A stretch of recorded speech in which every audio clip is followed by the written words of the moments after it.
மாடுகள் என்றாலே நம் நினைவிற்கு வருவது ஜல்லிக்கட்டுதான். அதுவும் ஜல்லிக்கட்டு போராட்டத்திற்கு பிறகு அது இன்னும் நம் மனதில் நீங்கா இடம் பிடித்துள்ளது.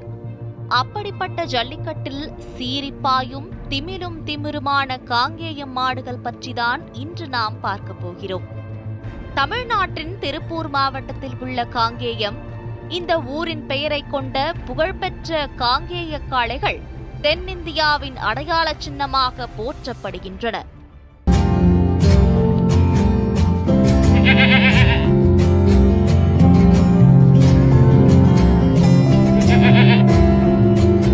வணக்கம், என்னோட பேர் மணிகண்டன். நான் நாமக்கல் மாவட்டம் ராசிபுரத்துலேருந்து வந்திருக்குங்க. நம்மக்கிட்ட பார்த்திங்கனாக்கா காங்கேயங்காலை ரொம்ப சின்ன வயசுலேருந்தே நாங்கள் வச்சுருக்கோம். இது கண்ணிலேருந்தே நாங்கள் வச்சுருக்கோம். எதுக்காக மெயினாக நாங்கள் காங்கேயங்காலை வாங்கினோம் அப்படின்னாக்கா, இந்த இனம் வந்து ரொம்ப அழியும் தருணத்தில் இருந்தது. அதனால் வந்து காங்கேயங்காலையை வாங்கி வளர்க்கணும் அப்படிங்கிறது எங்களோட ஆசை. அதே மாதிரி பார்த்திங்க அப்படின்னாக்கா நம்மக்கிட்ட எல்லா ரக மாடும் இருக்குங்க. புளியகுளம், உம்பளச்சேரி, அந்த மாதிரி எல்லா ரக மாடுமே இருக்குது.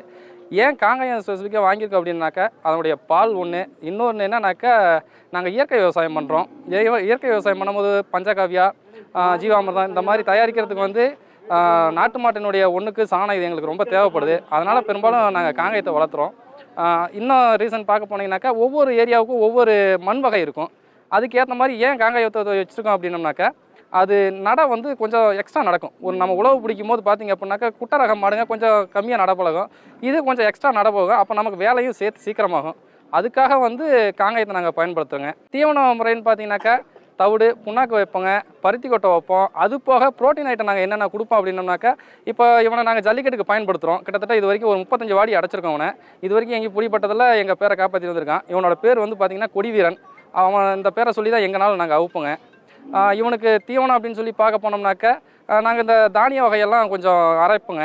அது என்ன அப்படின்னாக்கா, மக்காச்சோளம் ஒரு 10 கிலோ, கொண்டக்கடலை 10 கிலோ, உளுந்து 10 கிலோ, நாட்டு சோளம் அது 10 கிலோ, கம்பு, கேழ்வரகு, இந்த மாதிரி பார்த்தீங்க அப்படின்னாக்கா கோதுமை, இதெல்லாம் சேர்த்து கிட்டத்தட்ட ஒரு 60-70 கிலோ அரைச்சி டெய்லியும் காலையில் 1 கிலோ, சாயந்தரம் 1 கிலோ தவிடு, புண்ணாக்கு ப்ளஸ் பருத்தி கொட்டை இதோட சேர்த்து இந்த ஊட்டச்சத்தையும் நாங்கள் இவனுக்கு அழிச்சிட்ருக்குறோங்க. காங்கேய மாட்டுக்கும் மற்ற மாட்டுக்கும் என்ன வித்தியாசம் அப்படின்னாக்கா, நம்ம எப்படி வந்து ஒரு நார்மலாக ஒரு எக்ஸல் ஓட்டுறோம், ஒரு எக்ஸலுக்கும் ஒரு பெரிய பைக்குக்கும் உள்ள வித்தியாசங்கிற மாதிரி தான். அதாவது நம்ம கெத்து இதை பிடிச்சி நடந்தோம்னாவே ஒரு ராஜ தோரணன்னு சொல்லுவாங்க இல்லைங்களா, அது இவனில் மட்டும்தான் நமக்கு கிடைக்கும். அதனால் வந்து பெரும்பாலும் இவனை ஆசைப்பட்டு நாங்கள் வந்து காங்கேயத்தை வளர்க்குறோம். ஜல்லிக்கட்டில் காங்கேயத்தை ஏன் யூஸ் பண்ணுறோம் அப்படின்னோம்னாக்கா, தமிழ்நாட்டில் பார்த்தீங்கன்னா இப்போ ஒரு 7-8 வகையான நாட்டு மாடுகள் தான் நம்மக்கிட்ட இருக்குது. புளியகுளம், உம்பளச்சேரி, அந்த மாதிரி. காங்கேயத்தை வந்து பெரும்பாலும் யாரும் பயன்படுத்துறதில்ல. எங்களுக்கு என்ன அப்படின்னாக்கா, நம்ம கொங்கு மண்டலத்திலிருந்து நமக்கு இப்போ மதுரை அப்படின்னாக்கா புலிக்குளம் வந்துடும், தென் மாவட்டம் கிழக்கு பகுதி போகும்போது உம்பளச்சேரி வந்துடும். இப்போ நம்ம கொங்கு மண்டலம் அப்படின்னு சொல்ல போனோம்னாக்கா நமக்கு காங்கேயம் தான் பேர் சொல்லக்கூடிய ஒரு நமக்கு கால்நடை. அதனால் நாங்கள் வந்து இவனை ஜல்லிக்கட்டுக்காக பயன்படுத்துகிறோம். அதை போக நம்ம பெருமையை நிலைநாட்டுற வகையிலையும் இவன் நமக்கு நல்ல உதவியை செய்திருக்கான். ஜல்லிக்கட்டுக்கு பெரும்பாலும் பார்த்திங்க அப்படின்னாக்கா உம்பளச்சேரி, பர்கூர் மலை மாடுகள் இருக்குங்க. இப்போ அண்ணார்கிட்டல நம்ம செட்டில் பார்த்தீங்கன்னாக்கா உம்பளச்சேரி இருக்குங்க, பர்கூர் மலை மாடு இருக்குது, புலிக்குளம் இருக்குங்க. அது போக நம்ம புதுக்கோட்டை ரகம் அந்த ரகத்தில் மாடுங்க இருக்குங்க. இந்த மாதிரி கிட்டத்தட்ட ஒரு 6-7 வகையான மாடுகள் நம்ம இருக்குங்க. அதுலேயும் ஒவ்வொரு ரகத்தில் நம்மக்கிட்ட ஜல்லிக்கட்டு காலையை வச்சுருக்கோம். நாட்டு மாடு கிட்டத்தட்ட பார்த்திங்கனாக்கா ஒரு 20 உருப்படி மாடு நம்மக்கிட்ட இருக்குங்க. இதை வச்சு நாங்கள் இயற்கை விவசாயம், இனியும் அழியும் தருவாயில் இருக்கக்கூடிய அந்த இயற்கை விவசாயத்தை நாம் மீட்டு எடுத்துகிட்டு வந்துட்டுருக்குங்க. இயற்கை விவசாயத்தில் நாட்டு மாட்டினுடைய பங்கு என்னன்னு கேட்டிங்கன்னா, அதனுடைய சாணமும் அதனுடைய யூரின், மூத்திரமும் சொல்லக்கூடிய யூரின் அதுதாங்க. இது என்ன அப்படின்னாக்கா, இதை நம்ம வந்து பஞ்சகாவியா தயாரிக்கிறோங்க, இது ஜீவாமிர்தம் தயாரிக்கிறோம். இந்த மாதிரி தயாரித்து இது செடிக்கு வந்து நம்ம ஊக்குவிப்பாக நம்ம பயன்படுத்துகிறோம். இது போக நமக்கு பயன்படக்கூடியது என்ன அப்படின்னாக்கா, திருநீர். நம்ம வந்து மாட்டு சாணத்திலிருந்து அதை எடுத்து அதை எரித்து நம்ம பயன்படுத்தக்கூடிய திருநீர். அதுக்காக வந்து நாங்கள் பெரும்பாலும் நாட்டு மாட்டை வந்து பயன்படுத்துகிறோங்க. மற்ற மாட்டுக்கிட்ட இல்லாத காங்கேயத்துக்கிட்ட என்ன இருக்குது அப்படின்னாக்கா, அதனுடைய கம்பீரம் தாங்க. மற்ற நீங்கள் எந்த வெரைட்டி பார்த்தீங்கன்னாலும் அந்த ஒரு கம்பீரம் தோரணை இருக்குமோ என்ன, காட்டுக்கு ராஜா எப்படி சிங்கமோ அந்த மாதிரி கால்நடைகள் ராஜான்னு சொல்லப்போனால் எடுத்தவுடனே மற்ற எல்லாத்துக்கும் ஞாபகம் வரக்கூடியது காங்கேயம் மாடு முதல்ல ஞாபகம் வருங்க. அதுக்காக காங்கேயம் வச்சுருக்கோம். எங்கள் வீட்டிலலாம் பார்த்தீங்கன்னாக்கா, எங்கள் குழந்தைங்க ஒரு 2.5 வயசு தான், பாப்பா 2-3 வயசு தான் ஆகுது. அவள் பாட்டில் போய் மேலே ஏறி உக்காந்துக்குவா, கொம்பில் உட்காருவா. இப்போ நம்மக்கிட்ட இப்போ இங்கே எது இருக்கா, இதை விட பச்சை பிள்ளையா வீட்டில் இருப்பான். பாட்டில் 4 காலை விரிச்சு விட்டு படுத்துக்குவான். பாப்பா திமிழ் மேலே ஏறி உருவா, விளையாடுவா, இறங்குவா, கொம்பை பிடிச்சி ஆட்டுவா. அதாவது வந்து நாய் கூட நம்ம டக்குன்னு கடிச்சிடும் அப்படின்னு சொல்லி கூட சொல்லாங்க. ஆனால் மாடு அப்படி கிடையாது. குழந்தைங்கன்னாக்கா அவனுக்கு அலாது இன்பம், அவன் பாட்டில் மேலே உருடுவாங்க, விளையாடுவாங்க. இப்போ நம்ம எப்படி சொல்கிறது, மனிதன் கூட ஒரு நேரம் மாறிடுவாங்க. ஆனால் நம்மக்கிட்ட இது மாறாது. அப்படி ஒரு தன்மை கொண்டவன். தயவு செய்து வந்து இந்த நாட்டு மாட்டை வந்து நம்ம அதிக அளவில் பாதுகாப்பு பண்ணணும். ஒன்று என்ன அப்படின்னாக்கா, எங்கள் பகுதியெல்லாம் பார்த்தீங்கன்னாக்கா ஃபாரஸ்ட் இருக்குது, வனப்பகுதி. நான் இது கவர்மெண்ட்டுக்கு ஒரு தாழ்மையான வேண்டுகோள் என்ன வைக்கிறேன் அப்படின்னாக்கா, எங்களுக்கு வந்து இந்த வனப்பகுதியில் மாடு மேய்க்கிறதுக்குன்னு நீங்கள் ஒரு பாஸ் வழங்கணும். அது இருந்துச்சு அப்படின்னாக்கா நாங்கள் இந்த நாட்டு மாட்டை அழியாமல் நாங்கள் பாதுகாத்துக்குவோம். ஏன் அப்படின்னாக்கா இன்றைக்கி மேய்ச்சல் நிலம் குறைய தான் நாட்டு மாட்டினுடைய இனமே குறைஞ்சிக்கிட்டு வருது. நம்ம ஜெர்சி மாடு மாதிரி இதை வந்து ஒரே இடத்துல கட்டி தீனி போடுற இனம் கிடையாது. இதை நம்ம என்ன பண்ணாக்கா மேய்ச்சலுக்கு நம்ம கொண்டுட்டு போகணும். ஃபாரஸ்ட்டில் அந்த மாதிரி ஏரியாவில் நமக்கு மேய்ச்சி அது வரும்போது தான் அதனுடைய அந்த இயற்கை தலைவியெல்லாம் சாப்பிட்டு கொண்டு வந்து அந்த பாலை நமக்கு கொடுக்கும்போது தான் நம்மளும் ஆரோக்கியமாக இருப்போம், அந்த மாடு கால்நடை இனமும் ஆரோக்கியமாக இருக்கும், இந்த நாட்டு இனத்தையும் நம்ம காப்பாற்ற முடியும். அதனால் நான் கவர்மெண்ட்டை தாழ்மையான ஒரு கருத்து என்ன கேட்டுக்கிறேன் அப்படின்னாக்கா, எங்களுக்கு இந்த ஃபாரஸ்ட்டில் மேய்க்கிறதுக்கு எங்கள் மாட்டுங்களுக்கு எங்களுக்கும் பாஸ் வழங்கணும். பாஸ் வழங்கினாக்க இந்த நாட்டு மாட்டினுடைய இனத்தை வந்து நம்ம பாதுகாக்கலாம். அழிகிற நிலைமையில் இருக்கக்கூடிய இனத்தை கூட நம்ம மீட்டு கொண்டு வந்துடலாம். ஜல்லிக்கட்டு வந்து ஏன் ஜல்லிக்கட்டுனால நாட்டு மாட்டு இனம் காப்பாற்றப்படுது அப்படின்னாக்க, அதாவது நம்ம ஊர் பகுதியிலலாம் பார்த்தீங்க அப்படின்னாக்கா ஒரு கோயிலுக்கு நாங்கள் ஒரு காளை மாட்டை நேர்ந்து விட்டுருவோம். அந்த காளை மாடு தான் அந்த ஏரியாவில் இருக்கக்கூடிய எங்கள் நாட்டு மாட்டுக்கு பூரா இனவர்த்திக்கும் அந்த அந்த இன காளைகள் தான். புளியங்குளமாக இருந்தாலும் சரி, உம்பளச்சேரியாக இருந்தாலும் சரி, காங்காயமாக இருந்தாலும் சரி, எந்த இனமாக இருந்தாலும் சரி, நாங்கள் அதை கோயிலுக்கு நேர்ந்து விட்டுட்டோம்னா எங்களுக்கு இருக்கக்கூடிய பூச்சி காளைகள் தான் வந்து அந்த எங்கள் ஏரியா மாட்டுக்கு பூராமே இனவர்த்திக்கு பயன்படுத்தக்கூடியது. இதனுடைய வீரியம் அப்படியே அவனுக்கு இறங்கும். ஒன்று. இன்னொரு விஷயம் என்ன அப்படின்னாக்கா, ஏன் ஜல்லிக்கட்டு பாதுகாக்கிறதுனால நாட்டு மாட்டுக்கு இனம் பாதுகாக்கப்படுது அப்படின்னா, நம்ம ஜல்லிக்கட்டு இன காளைகள் இருந்தால் மட்டும்தான் இனவர்த்திக்கு நம்ம பயன்படுத்துவோம்.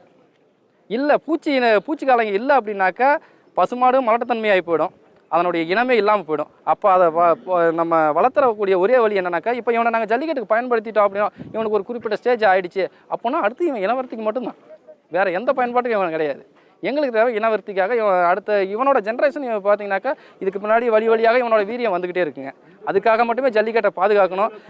ஜல்லிக்கட்டு காளைகள் இருந்தால் மட்டுமே நாட்டு மாட்டு இனம் பாதுகாக்கப்படும். அதாவது நாட்டு மாட்டினுடைய இன்னொரு சிறப்பு என்னன்னு சொல்ல பார்த்தீங்கன்னாக்கா, இது நேராக இருக்கக்கூடிய கொம்பும் திமிழும் மட்டும்தாங்க. ஏன் அப்படின்னு சொல்ல போனாக்கா, சூரிய சக்தியை வந்து நேரடியாக கிரகிச்சு அதனுடைய குழாம்பின் வழியாக வந்து மண்ணுக்கு கொடுக்கக்கூடிய ஒரே சிறப்பு நாட்டு மாட்டுக்கு மட்டும்தான் இருக்குங்க.